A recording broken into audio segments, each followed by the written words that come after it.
તો ગ્વાલિયરના વરસાદના કારણે અહીં એક કાર અંડરબ્રિજમાં ફસાઈ ગઈ હોવાના દ્રશ્યો જોવા મળ્યા। અંડરબ્રિજમાં પાણી ભરાઈ જતા ત્યાંથી પસાર થવામાં હાલાકી પડી રહી હતી। કારમાં સવાર એક મહિલા તેમજ તેના બાળકને આસપાસના લોકોએ સલામત રીતે બહાર કાઢ્યા। વરસાદ પહેલા ડ્રેન ચેમ્બર સાફ ન થવાના કારણે અંડરબ્રિજમાં પાણી ભરાઈ ગયા હતા।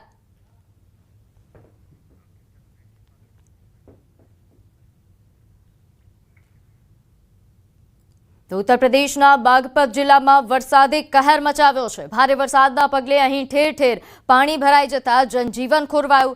रस्ताओ जाणे नदी बनी गया होय तेवा दृश्यो जोवा मळ्या। रोड पर कमरसमा पाणी भराई गया छे तो अवरजवर करता वाहनोना पૈડા पण थंभी गया छे। रोड पर भराયેલા पाणीना प्रवाह साथे कार तणाती जोवा मળી रही छे। तो हाल आज दृश्यों सामे આવી રહ્યા છે उत्तर प्रदेशना છે કે જ્યાં ભારે વરસાદના કારણે આ પ્રકારની પરિસ્થિતિઓ સર્જાઈ છે। બાગપત જિલ્લામાં વરસાદનો કહેર।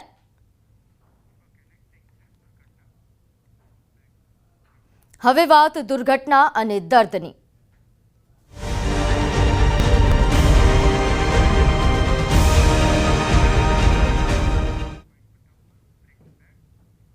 तो वडोदराना गंभीरा ब्रिज दुर्घटनामां मृत्युआंक 18 थाव। 2 लोको हजू पण लापता। शोधखोळ यथावत छे। ब्रिज दुर्घटनामां त्रीजा दिवसे पण शोधखोळ यथावत देखाई रही छे। नोंध्य छे के आ करुणांतिकामां हजू पण मृत्युआंक वधी शके छे। ब्रिज दुर्घटनानी तपास माटे तंत्र द्वारा तपास हाल हाथ धराई छे, जेमां 5 अधिकारीओ एक खानगी निष्णांत द्वारा आ तपास शरू करवामां आवी छे। मार्ग अने मकान विभागना 5 उच्च अधिकारीओ तेमज एक खानगी ब्रिज निष्णांतने तपास माटे घटना स्थळे तैनात कर्या छे। आ तपास टीम ब्रिजना तूटेला भागनुं स्थळ पर विज्युअल इन्स्पेक्शन करशे અને તેમજ બ્રિજના સ્ટ્રક્ચરલ કમ્પોનેન્ટ તેમજ ફાઉન્ડેશન અને મટીરિયલ ક્વોલિટી અંગેની વિગતવાર સમીક્ષા કરશે।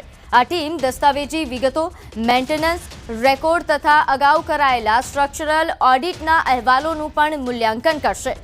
સાથે દુર્ઘટનાની પ્રાથમિક કારણોની તપાસ કરીને રાજ્ય સરકારને રિપોર્ટ રજૂ કરશે, જેમાં જવાબદારી નક્કી કરવી તથા થયેલી ખામીઓની પદ્ધતિસર નોંધ લેવામાં આવશે।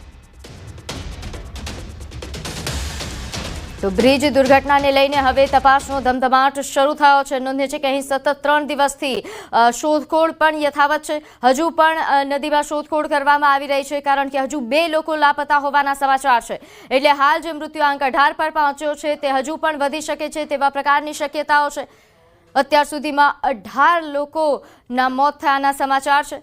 तो आ दृश्यो जुओ। 9 जुलाई 10 जुलाई અને આજના કે 3 દિવસ સતત અહીં રેસ્ક્યુ ઓપરેશન ચાલુ છે, શોધખોળ ચાલુ છે, જેને લઈને વધુ વિગત સાથે આપણી સાથે સંવાદદાતા હાર્દિક જોડાઈ ગયા છે। હાર્દિક, દુર્ઘટના બાદ રેસ્ક્યુ ઓપરેશન હજુ પણ યથાવત, હજુ પણ શોધખોળ ચાલુ છે, વિગતે જણાવશો। બિલકુલ દીજો, આપણે ગઈકાલની વાત કરીએ તો ગઈકાલે સાંજે રેસ્ક્યુ ઓપરેશન પૂર્ણ થવાનું હતું, એની આગળ જ વધુ એક મૃતદેહ મળી આવ્યો હતો। એટલે ગઈકાલે જ 18 મૃત્યુ જે છે તે આંકડો જે છે 18 પર પહોંચી ગયો છે। આજે વહેલી સવારથી આ ફરીથી રેસ્ક્યુ જે છે તે ચાલુ કરવામાં આવ્યું છે। અહીંયા ઉલ્લેખનીય બાબત એ છે કે જે અંદર ટ્રક ફસાયેલો છે એ ટ્રક બહાર કાઢવું ભારે જેમત બધું કામ છે, કારણ કે એક ટ્રક જે છે તેમાં ટાઇલ્સ ભરેલી છે, સિરામિક ભરેલી છે, બીજું એક કન્ટેનર છે તેમાં કેમિકલ ભરેલું છે। ગઈકાલથી જીપીસીબીની ટીમ જે છે તે સ્થળ પર સ્ટેન્ડ બાય છે, કારણ કે કેમિકલ લીક ન થઈ જાય તેની પણ ખાસ તકેદારી જે છે તે રાખવામાં આવી રહી છે। બીજી મહત્વની વાત કરીએ તો ઘટનાના 48 કલાક વીતી ગયા છે, પરંતુ હજી પણ જે રેસ્ક્યુ ઓપરેશન છે તે ચાલુ છે અને આ ટ્રક જે છે તે બહાર નીકળશે ત્યારબાદ જ લગભગ વધારાના જે મૃતદેહ છે તે મળી શકશે। આ પોલીસ ચોપડે જો વાત કરવામાં આવે તો પોલીસ ચોપડે 2 થી 3 લોકો લાપતા હોવાના સમાચાર છે, પરંતુ સ્થાનિક પ્રશાસન છે, તરવૈયાઓ છે, તેમનું એવું અનુમાન છે કે જો આ ટ્રક કન્ટેનર અહીંયાથી હટાવવામાં આવશે તો વધુ પણ મૃતદેહ જે છે તે બહાર નીકળી શકે છે। એટલે અત્યારે સતત આ સર્ચ જે છે તે ચલાવવામાં આવી રહ્યું છે। બિલકુલ, આ ઉપરાંત હાર્દિક, આ તપાસનો ધમધમાટ આ મામલે ક્યાં પહોંચ્યો? બિલકુલ, જો તપાસની વાત કરીએ તો ગઈકાલે વહેલી સવારે જ ગાંધીનગરથી એક વિશેષ ટીમ જે છે જેની રચના મુખ્યમંત્રી દ્વારા કરવામાં આવી છે, તે ટીમ સ્થળ પર પહોંચી હતી। તેમના દ્વારા સેમ્પલિંગ જે છે તે કરવામાં આવ્યું હતું અને બપોરના સમયે મુખ્યમંત્રીને એક પ્રાથમિક રિપોર્ટ જે છે તે સુપરત કરાયો હતો, પરંતુ હવે આ ડીપલી ઇન્વેસ્ટિગેશન જે છે તે સમગ્ર મામલે કરવામાં આવી રહ્યું છે। જે જવાબદાર અધિકારીઓ છે તેમને સસ્પેન્ડ તો કરાયા છે, પરંતુ કયા ચૂક રહી ગઈ અને કેટલા સમયથી ચૂક રહી ગઈ એ તમામ જે પાસાઓ છે તેની ચકાસણી કરવામાં આવી રહી છે। ગઈકાલે અમે જ્યારે સ્થાનિક લોકો સાથે વાત કરી સ્થાનિક લોકોએ કહ્યું હતું કે મુખ્યમંત્રીની જે કાર્યવાહી છે તે આવકારદાયક છે, પરંતુ આ અધિકારીઓને ઘર ભેગા નહીં પરંતુ જેલ ભેગા કરવા જોઈએ તેવી સ્થાનિક લોકો જે છે તેઓ માંગ કરી રહ્યા છે. જી આભાર માહિતી આપવા બદલ. તો હાલ તપાસનો ધમધમાટ પણ શરૂ કરવામાં આવ્યો છે. અધિકારીઓ અહીં પહોંચ્યા છે, ખાનગી નિષ્ણાંત પણ તપાસમાં જોડાયા છે, પરંતુ હાલ શોધખોળ યથાવત છે. તમામ પ્રકારની કાર્યવાહી હાલ અહીં શરૂ કરાઈ છે. તો ગંભીરા બ્રિજ મામલે કડક કાર્યવાહીની પણ માંગ ઉઠી રહી છે. કરણી સેનાના યુવા અધ્યક્ષની માંગ કે જવાબદારોને જેલ ભેગા કરો. લખન દરબાર દ્વારા પણ આ માંગ કરવામાં આવી. માનવ વધનો ગુનો દાખલ કરવા માટે તેમણે માંગ કરી છે. માંગ નહીં સંતોષાય તો આંદોલનની પણ ચીમકી ઉચ્ચારી.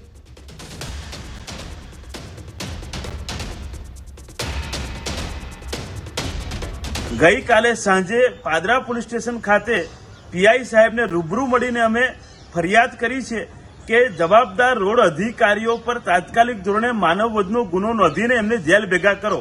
પરંતુ દુઃખની બાબત એ છે કે સરકાર દ્વારા 24 કલાકની ઉપર સમય ગયો છે, પછી નિર્ણય લેવામાં આવ્યો છે કે NM Nayakawala, UC Patel, RT Patel જેવી શાહ આ રોડ અધિકારીઓને સસ્પેન્ડ કર્યા છે, માત્ર સસ્પેન્ડ કર્યા છે.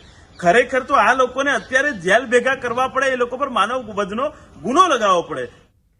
તો બીજી તરફ ગંભીરા બ્રિજ દુર્ઘટના બાદ તંત્ર ગંભીર બન્યું. વડોદરામાં દુર્ઘટના બાદ અન્ય જર્જરિત બ્રિજ અંગે નિર્ણય લેવાયો.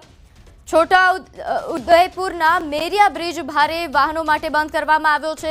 બ્રિજ જર્જરિત છે અને ભારે વાહનો માટે હાલ બંધ કરવાનો નિર્ણય લેવામાં આવ્યો છે. નોંધે છે કે ભારે વાહનોને 35 કિલોમીટરનો ફેર કરવાનો વારો આવશે.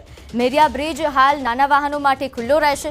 છોટાઉદેપુર જિલ્લાના નેશનલ હાઈવે 56 કે જેમાં જબુગામ અને બોડેલી વચ્ચે આવેલો આ બ્રિજ મેરિયા નદી પર પસાર થાય છે, જ્યાં અનેકો વાહન ચાલકોની અવરજવર રહે છે. ખાસ કરીને ભારે વાહનોની અવરજવર અહીં વધુ રહે છે, પરંતુ હાલ ભારે વાહનો માટે આ બ્રિજ બંધ કરવાનો નિર્ણય કરાયો.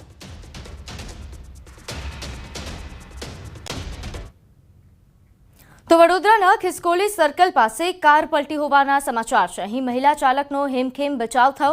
અકસ્માતની ઘટનાના સીસીટીવી પણ સામે આવ્યા છે. મહિલા ચાલકે સ્ટીયરિંગ પરથી કાબુ ગુમાવતા કાર ડિવાઈડર સાથે અથડાઈને પલટી ગઈ હતી. સદનસીબે કાર ચલાવી રહેલા મહિલાનો આબાદ બચાવ થયો. રાહદારીઓએ મદદ કરતા મહિલા કાર ચાલક હેમખેમ બહાર આવ્યા. સ્થાનિકોએ ભેગા મળીને પલટી ગયેલી કારને સીધી કરી. તો અકસ્માતની ઘટનાના આ સીસીટીવી ફૂટેજ કે જેમાં કાર પલટી ગયા હોવાની ઘટના કેદ થઈ છે. નોંધનીય છે કે તે બાદ સ્થાનિકો દ્વારા મહિલા ચાલક જે છે તેમની મદદ કરવામાં આવી, તેમને હેમખેમ બહાર કાઢવામાં આવ્યા અને કારને સીધી કરવામાં આવી. તો રોડ પર ડ્રાઇવિંગ કરતા વખતે સંભાળીને ચાલવું, કારણ કે આવા પ્રકારની ઘટનાઓ હવે છેલ્લા ઘણા સમયથી વધી રહી છે. અકસ્માતની આ ઘટના કે જેના સીસીટીવી ફૂટેજ પણ સામે આવી રહ્યા છે. ડિવાઈડર સાથે કાર અથડાઈ અને પછી પલટી મારી ગયા હોવાના આ દ્રશ્યો, જે બાદ સ્થાનિકો દ્વારા તરત જ મદદ માટે સ્થાનિકો પહોંચ્યા અને જે મહિલા ચાલક છે તેને આ બાદ બચાવી લેવામાં આવ્યા. કારમાંથી તેમને બહાર કાઢવામાં આવ્યા અને તે બાદ કારને સીધી કરાઈ.